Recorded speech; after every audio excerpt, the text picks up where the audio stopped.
Veja para onde os seus caminhos eles estão te levando.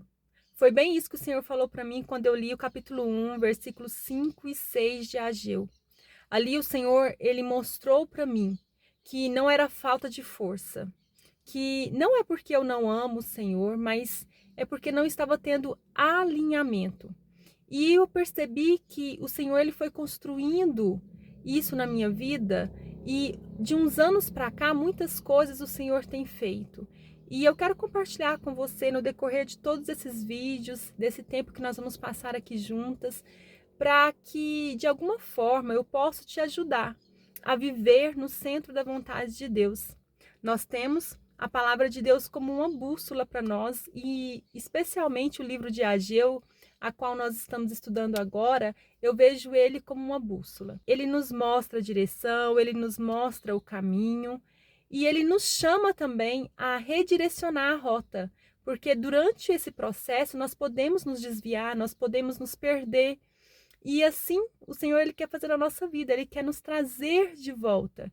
Por isso que eu falo, vamos viver todos os dias com propósito, porque todos os dias nós precisamos pegar a palavra de Deus, examinar ela, pedir ao Espírito Santo para que ele fale ao nosso coração, para que nós venhamos então voltar ao centro da vontade de Deus, voltar para a presença dele. Então eu faço essa pergunta para você também. Para onde os seus caminhos eles estão te levando? E esse é o nosso terceiro vídeo do nosso estudo de Ageu, e eu quero te convidar a ler junto comigo o versículo 5 e 6 do capítulo 1.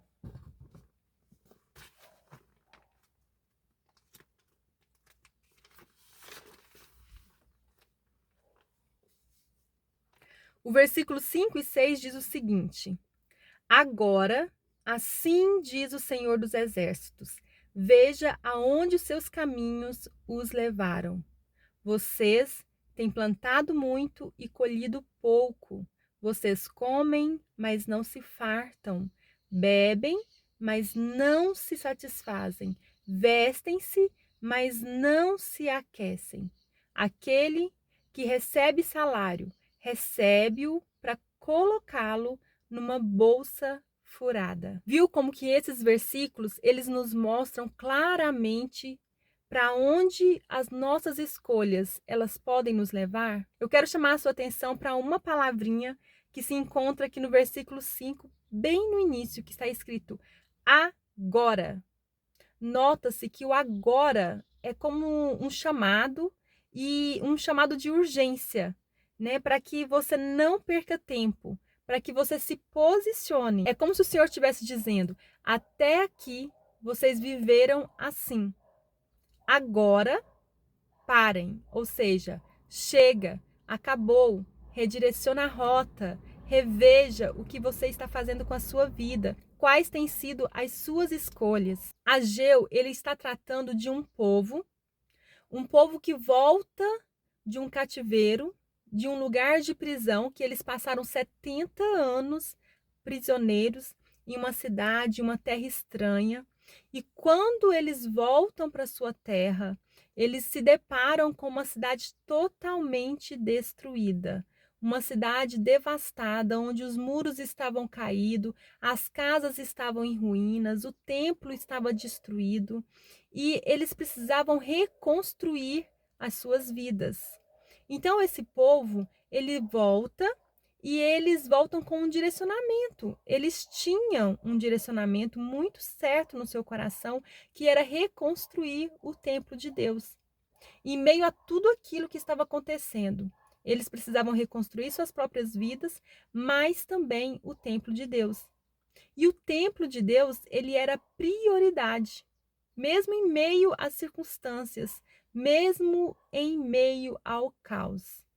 Era claro isso, porque eles sabiam o quão importante era eles terem aquele templo reconstruído. E eles voltaram a reconstruir então o templo logo no início, porém, eles encontraram muitas dificuldades. E eles foram então se distraindo no meio do caminho. E durante esse processo de reconstruir o templo, logo ali no início, eles abandonaram a construção e começaram então a voltar os olhos para si. Observando todo aquele cenário, eles começaram a focar nas dificuldades, eles começaram a focar nos problemas e nas necessidades que eles tinham naquele momento, esquecendo de priorizar o templo de Deus, esquecendo de priorizar Deus. Aqui nos primeiros versículos, esse povo afirma que ainda não é tempo de reconstruir o templo de Deus, porque eles começaram a olhar para a circunstância e para a falta. Então, eles estavam pensando em reconstruir o templo. Não é que eles iam deixar e nunca mais iriam voltar a reconstruir, mas eles estavam esperando um tempo oportuno, acreditando que esse tempo ele chegaria. Então eles precisavam, segundo o que eles estavam ali imaginando e crendo em seus corações, que eles precisavam organizar as suas vidas antes de priorizar Deus. Logo no início, mostra o Senhor, ele falando que o povo, ele estava afirmando em seu coração que ainda não era tempo. E o Senhor vem com uma pergunta para eles: acaso é tempo de vocês construírem suas próprias casas? Até chegarmos aqui no versículo 5, que diz: agora avalie aonde os seus caminhos os levaram. Viu como que o Senhor, ele fala conosco? Ele vai nos trazendo e nos realinhando e nos mostrando onde nós estamos, e ele vai nos conduzindo em amor. O Senhor, ele está aqui nos confrontando, mas ao mesmo tempo ele está nos mostrando que é em amor. Você está pautando as suas escolhas, as suas decisões no Senhor? Ou você está vivendo na força dos seus braços? Às vezes nós queremos fazer as coisas, mas não é o tempo de Deus para nossas vidas. Às vezes nós queremos abrir mão de algumas coisas que o Senhor não aceita que nós venhamos abrir mão. O Senhor está chamando aqui o povo para parar e olhar e avaliar o que eles estão fazendo com as suas vidas, o que eles estão priorizando. E eu quero te perguntar aqui hoje, o que você está fazendo da sua vida, o que você está priorizando? Será que você está ocupando demais o seu tempo para depois você falar que não tem tempo para Deus? Deixando de priorizar o Senhor, deixando de colocar Deus no centro? E assim a gente começa a ir na contramão. Estar assim é viver fora do centro da vontade de Deus. É não colocar o Senhor no centro. É lutar na força dos nossos braços. É deixar de viver o plano perfeito de Deus para nossas vidas. É deixar de estar na dependência de Deus. Então, viver no centro da vontade de Deus é isso. É a gente caminhar no tempo de Deus, é a gente viver aquilo que o Senhor ele tem para as nossas vidas. Por isso que é tão importante a gente estar buscando o Senhor todos os dias, orando, lendo a palavra, pedindo ao Espírito Santo para que nos traga direcionamento, alinhamento, discernimento, revelação através da sua palavra, porque assim como esses versículos, eles saltaram aos meus olhos, é isso que o Senhor também ele faz com você. O Senhor faz com que aquela determinada frase, com que aquele determinado versículo, ele salte aos nossos olhos. E foi assim que o Senhor fez comigo nesses dois versículos, porque o Senhor mostrou que a minha prioridade não deve estar nas coisas passageiras, que a minha prioridade não é para estar na falta, não é para estar na circunstância, não é para eu fazer coisas que estão desalinhando com a vontade dele para mim. E se você perceber, aquele povo, eles não estavam fazendo coisas que eram erradas. Eles estavam simplesmente tentando reconstruir o que eles tinham perdido. Mas o Senhor, ele nos traz aqui para esse lugar. E se você observar, aquele povo, ele estava simplesmente tentando reconstruir suas casas, reconstruir sua família, voltar a plantar, para eles colherem, eles estavam focados em buscar alimento, eles estavam preocupados em pagar as suas contas, né? Assim é nós hoje, nós estamos preocupados com o boleto, nós estamos preocupados com o nosso salário, com o nosso trabalho, como que vai ser, como que nós vamos suprir as nossas necessidades, como que nós vamos preencher faltas na nossa vida. E isso começa a tirar o nosso foco de Deus. Então, você pode sim buscar tudo isso, desde que o Senhor ele esteja no centro, desde que ele seja prioridade na sua vida. O Senhor, ele não para. Ele está sempre em movimento, ele está sempre trabalhando e nos chamando de volta todos os dias para estarmos então nesse lugar de relacionamento, de comunhão com ele. O Senhor, ele está sempre trabalhando. E ele trabalha em nós, ele trabalha através de nós, e é um processo. É como a construção mesmo, aonde nós precisamos todos os dias colocar um tijolo, mais outro tijolo, e assim a construção ela vai evoluindo. E se você perceber aqui, a nossa vida ela nunca pode estar estagnada, nunca pode estar parada. É igual aqui na gravação desse vídeo. Conforme o sol ele está movimentando, eu estou ajustando o carro. E assim é na nossa vida. Nós precisamos sempre estar deixando o Senhor ajustar a nossa vida, de acordo com o que Ele quer fazer. E nós precisamos então entender isso, que não é na força dos nossos braços, que existe um tempo para tudo, que existe um processo. Lembrar sempre que é uma construção. O nosso relacionamento com Deus, ele não vai acontecer da noite para o dia. Ele vai ser sempre uma construção, um lugar onde nós estamos sempre sendo tratadas e trabalhadas pelo Senhor. E eu sei que você ama a Deus, que você quer agradá-lo, e você às vezes pensa que tem que ser na força dos seus braços, mas é exatamente o contrário. Não é esforço. Nós não precisamos nos esforçar. Nós só precisamos voltar. E esse voltar é agora, é urgente. Voltar para Deus. E como nós vamos voltar a Deus? Nós vamos voltar fazendo o que nós estamos falando aqui, redirecionando a rota, tendo um tempo com Deus, priorizando o Senhor, arrependendo dos nossos maus caminhos, tendo consciência do que nós estamos fazendo, de como nós estamos vivendo. Mas como deixar Deus no centro, Elisa? Eu sei que eu preciso me arrepender, que eu preciso redirecionar a rota, que eu preciso voltar hoje, mas como que eu vou deixar Deus no centro? Priorizando Ele, entregando o controle da sua vida a Ele, deixando Ele conduzir a sua vida e confiar nele plenamente, ser totalmente dependente do Senhor. Entenda o seguinte: deixar Deus no centro, esse é um caminho que nos leva à ordem. E voltarmos ao centro é o caminho que nos volta para a ordem. Então, enquanto nós voltarmos para o Senhor, nós estaremos vivendo uma vida com prioridade, uma vida com ordem, uma vida de contentamento, uma vida de plenitude, uma vida de paz, mesmo em meio ao caos. Voltar ao centro é colocar Deus no centro. Grave bem isso. Voltar ao centro da vontade de Deus é colocar Deus no centro das nossas vidas.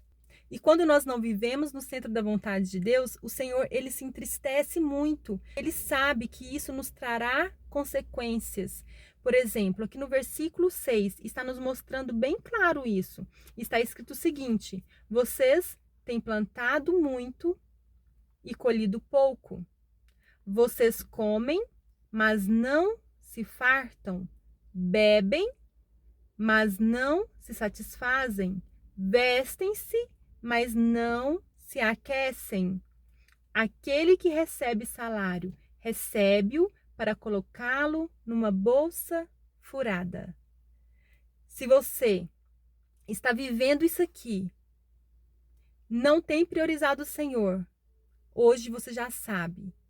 O Senhor, ele está te chamando, assim como aqui no versículo 5, agora, para rever os seus caminhos e deixar de lutar na força dos seus braços. Essa palavra, ela veio muito de confronto à minha vida. E eu sei que ela vai ministrar muito no seu coração. Então, aquele povo estava ali sofrendo. E hoje você está aqui sofrendo por não priorizar o Senhor. Não é uma troca, não é uma barganha, mas é um lugar de verdade, é um lugar de relacionamento, é um lugar onde existe um relacionamento de um pai com filho, de um pai com uma filha, porque é muito bonito a gente falar, você é filha de Deus, Deus tem um propósito na sua vida.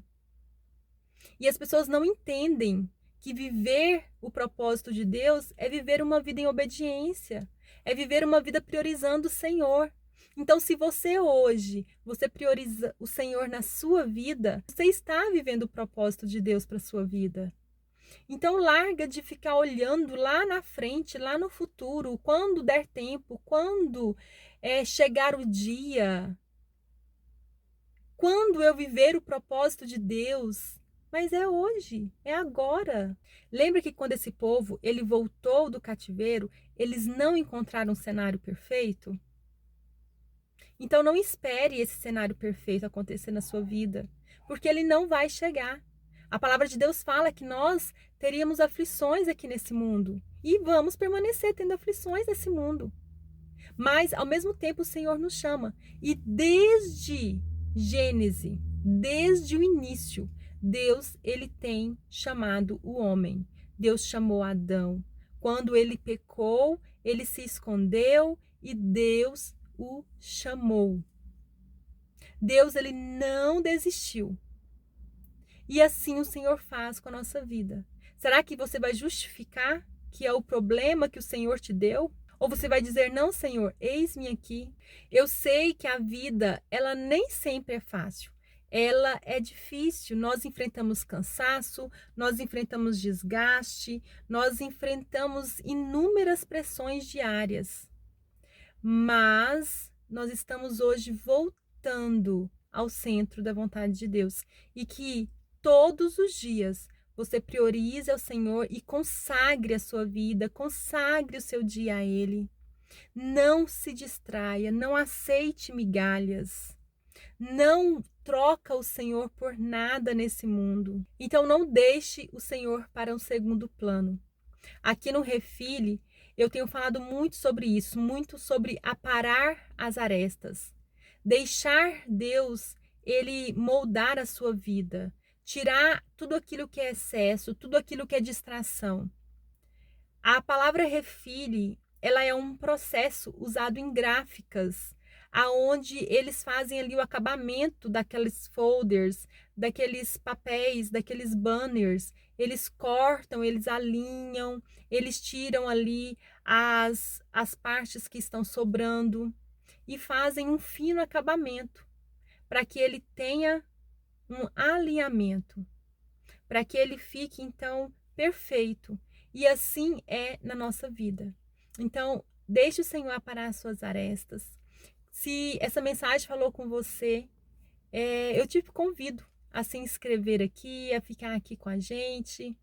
Então, eu espero muito que essa palavra ela tenha falado do seu coração e que nós possamos juntas caminharmos em aprendermos mais de Deus, a vivermos uma vida de comunhão, de santidade, aonde os nossos olhos eles não estejam no lugar errado. Não renuncie os princípios de Deus para a sua vida. Busque sempre agradá-lo. Permita que o Senhor ele venha te confrontar. Permita que o Senhor ele venha te constranger, porque é nesse lugar que o Senhor ele volta os nossos olhos e nos faz compreender quais os caminhos nós estamos tomando, quais as decisões nós estamos fazendo e o que está nos afastando dele. Que você possa ficar aqui então e eu te espero de coração no próximo vídeo e que nós possamos então crescer em relacionamento na presença de Deus. Um beijo, minha linda, fique com Deus e até o próximo vídeo. Até mais!